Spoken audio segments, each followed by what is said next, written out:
పైన తీసి పెడుతున్నారండి. క్లిప్ ఎందుకురా? ఈ పూలన్నీ తీసుకెళ్ళి క్లిప్ తగిలిస్తున్నారండి. అవును నాయన.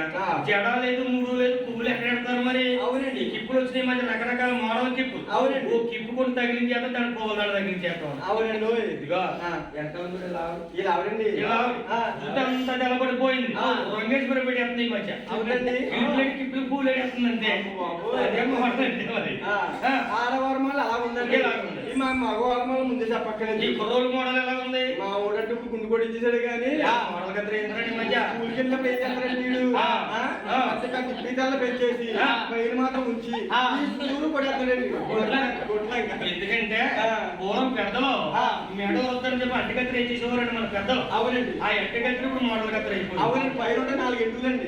చుట్టూరు గీంచేస్తున్నారు గుండు. అవునండి. ఈ బండి మీద వెళ్తుంటే కుర్రజుల్లో ఎగురుతున్నాయి 4 గంటల నెత్తి మీద. అవునండి. అది కుర్రోలు మోడల్. అది ఇప్పుడు మగవారి మోడల్. చూడండి సీరియల్ ఏమవుతున్నాయి టీవీలో ఆడవాళ్ళు ఏ చేస్తున్నారు. అవునండి. మరి సినిమాలు ఏమవుతుందో మగవారు అదే చేస్తున్నారు. ఈ మధ్య సీరియల్ వచ్చిందండి కార్తీక దీపం. దీపం నుంచి మగవాడు కూడేవారు కాదండి. మాస్టర్ గారికి ఉండేదో లేదో చెప్పకండి. కానీ చాలా మంది మగవాళ్ళు కొబ్బరికాయలు కొట్టారు టీవీ అయిపోయిన తర్వాత. అవును. 3 పగడాలు వేసేస్తాడు మళ్ళీ వచ్చింది ఒకసారి చూస్తారు. అవునండి. అయితే ఇంకేంటి అంటే ఇప్పుడు అంటే ఎవరు పోయిన తెలుతులేదండి. నాగరికత అని నాగరికత ప్రభావంలో పడిపోయి ఆడవాళ్ళ దుస్తులు మగవాళ్ళు వేస్తున్నారు, మగవాళ్ళ దుస్తులు ఆడవారేస్తున్నారు. ఆడ మగ తేడా లేదు.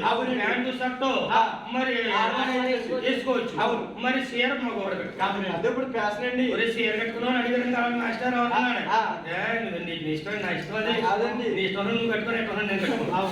అలాగే ఇప్పుడు రోజులు ఎవరిని అడే రోజులు కాదు. అయితే బాబు అక్కడికి ఎంతమంది జన్మించారు? అక్కడికి మా కన్నా తల్లి పేరిందేవి గారికి 4 అన్నదమ్ములు జన్మాలయ్యారు. గండపూడి వెంకటతో 4 జన్మించారు. 5వ గ్రామంలో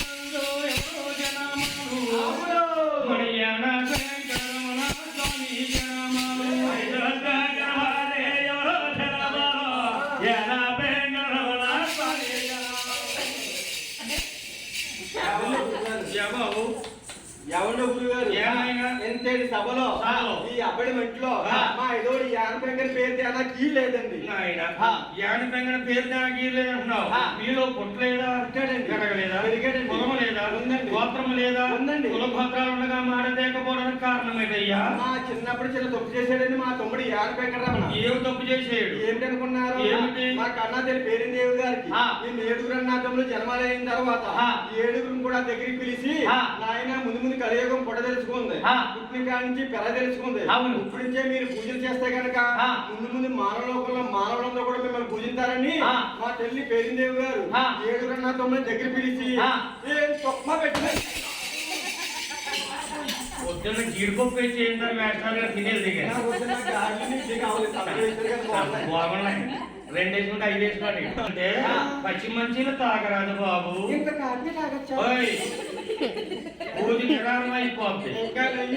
మన ఆడవారు ఉన్నారే ఈ శుక్రవారాలు శనివారాలు ఎందుకు చేస్తున్నారు అనుకున్నారు? దేవుడి కోసం, భగవంతుడి భక్తి కోసం, వాళ్ళ పిల్లల కోసం, భర్త కోసం. ముందు ముత్తు కోసం ముత్తు కోసమే కాదండి.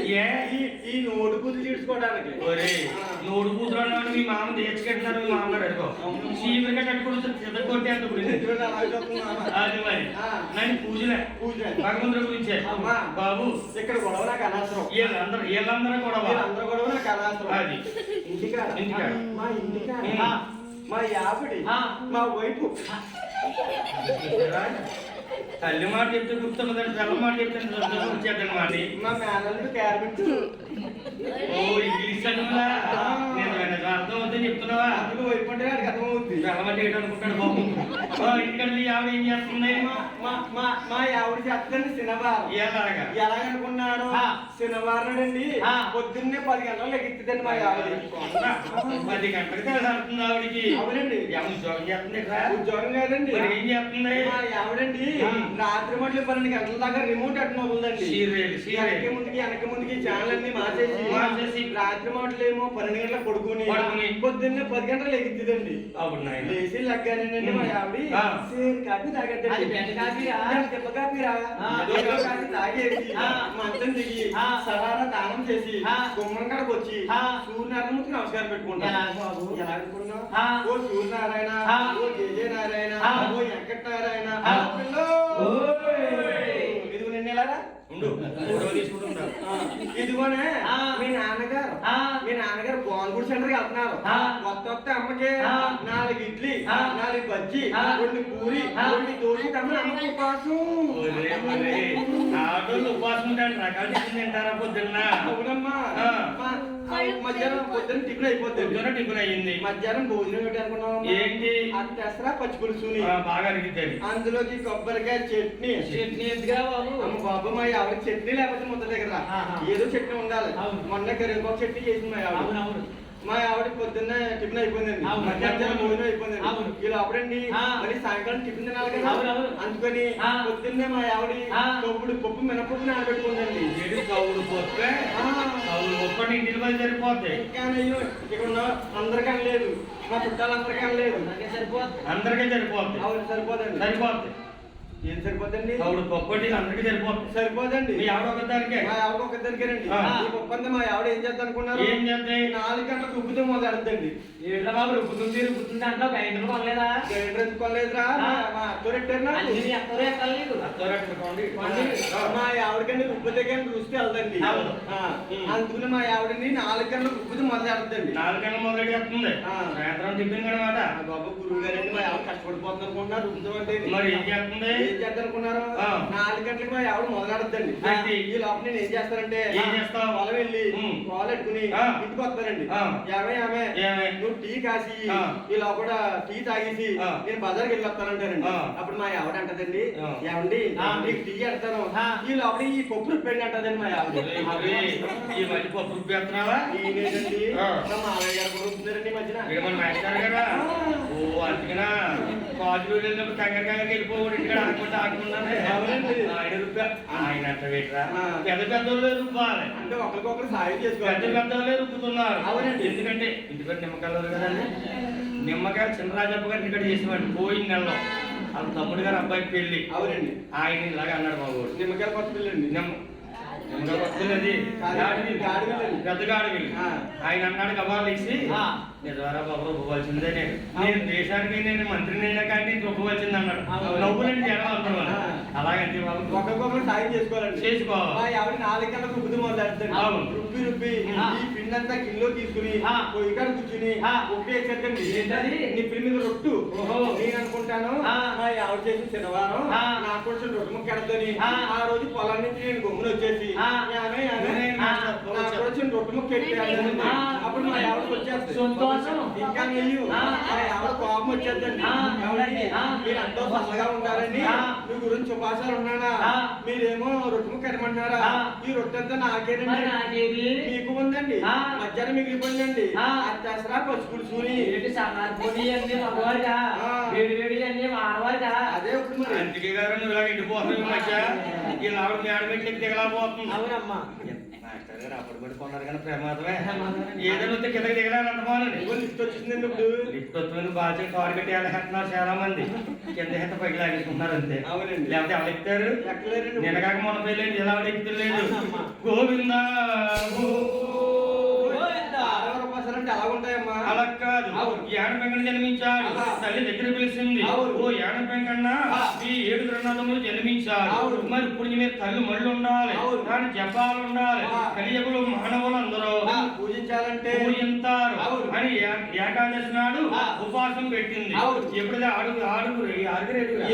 7 గ్రంథములు కూడా దేవుడి కడ వరుసగా కూర్చున్నారు. తల్లి పూజ చేస్తుంది. యాన పెంకన్న ఆలోచించున్నాడు, కడుపులు ఆకలేసేస్తుంది, తల్లి పూజ జరగటం లేదు అని జాయిగా వెళ్ళి దేవుడి కాడ సెలవుడికి వడపప్పు ఉందండి, తినేసాడు. వడపప్పు ఆకలి తీరిందా? తీరిపోలేదండి. అలా దొడ్డుకుమ్మ వచ్చి దొడ్డుదారి తిరిగి వచ్చాడు. ఒక చేతి కడుక్కోలేదు, ఓ కాలు కడుక్కోలేదు, తల మీద ఉన్న బాగా తీయలేదు, చుట్టు మీద ఉన్న సందుకుండా కింద తీసుకుని ఆ చల్దాన్ని కూడా తినేసాడు. చల్లనం తిన్నాడు. తల్లి కళ్ళతో చూసింది. ఏడపేకన్నా నేను ఉపాసం పెట్టేనా, నువ్వు చల్లనం తింటావా? నా గర్భవస్తాన్ని తగ్గవడు కానీ తగ్గవడు కలిగినా కానీ నా వంశంలో ఉండ తగ్గవడు కాదని 4 దిశలు పార చూసి జ్ఞానం అనే ప్రాచీదేశం పంపించేశారు. ఆ రోజు నుంచి ఈ రోజు వరకు కూడా జ్ఞానాన్ని నేర్చుకుంటాడు. ఆయన దొంగసాడుగా చల్లనం తిన్నాడు కాబట్టి జ్ఞానం ఎత్తగలా ఉంటదయ్యా. తల్లు మల్లు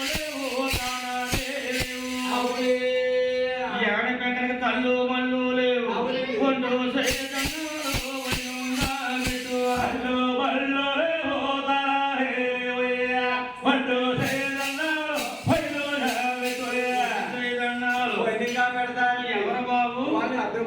శత్రువులు అంటారండి. ఆ. శత్రువులు శిఖడిలో కాదు, అవును. అఖిల బల క్షత్రియులు వాళ్ళే మరకాళ్ళు అంటామండి. వారే పల్లీలు అంటారు. అవునండి. నీ గుడిదనంగా వస్తారు. యాంకర్ గుడితనంగా వస్తారండి. ఒక చేతిలో బొట్టు ఉంటుంది, అవునండి. భుజాన్ని వదులుతుంది. అవును. యాంకర్ గుడితనంగా వచ్చి ఓ యాంక వెంకటరమణ మా బొట్లో ఉన్న చేపలన్నీ అమ్ముడిపోయి 505 రూపాయలు మాకు వచ్చినాయి అనుకో, 500 నీ ఉండి 500 మేము తీసుకుంటాం, అవును. 5 రూపాయలు నీ ఉండి వేస్తామని చెప్పి ఈ ఒంటి చేతితో దండం పెట్టుకుంటారండి. అవునండి నాయన. యానం తీర్థం చాలా దూరం పేరు పడ్డాలి. అవును. ఆ యానం ఏంటంటే ఆ. ఆ తీర్థంలో వెళ్ళిన జనాలు కూడా సరిగా ముఖం కూడా కడుక్కోవాలి. అవునండి. కానీ జపాలు ఉండవు. అవునండి. శుభ్రం ఏ దొరికితే తినేస్తా అవునండి. ఇలా దండం పెట్టుకుంటూ పోతారండి. రాసుకోకనే దండం పెట్టుకుంటారండి. దండం పెట్టుకుంటూ పోతారు. అవునండి. ఎందుకంటే ఈ దండం మన దండం కాదండి.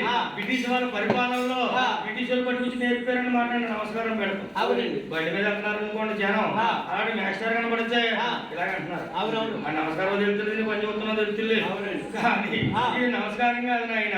రెండు చేతులతో దండం పెట్టాలి. అవునండి. దేవుడికైనా పెద్ద మనుషులు ఎవరు కనబడ్డా నమస్కారం అని ఉండాలి. అవునండి. కానీ ఈ మధ్య కరోనా వచ్చి నేర్పిందండి. అవునండి. అంటుకుంటే ముట్టుకుంటాది. అవునండి. సెకండ్ తగ్గిపోతామని భయవేసి దూరంగా నమస్కారం సార్, నమస్కారం సార్ అంటారు. అవునండి. మళ్ళీ దండం పెట్టుకున్నారండి. అప్పుడు అందరూ కూడా రెండు చేతులతో దండం పెడుతున్నారు. అవునండి. అదే భగవంతుడు మాయ. అవునండి. గోవింద గోవింద. అక్కడ యానంలో ఎంతమంది జన్మించారయ్యా? 5 రకాలండి. ఆరు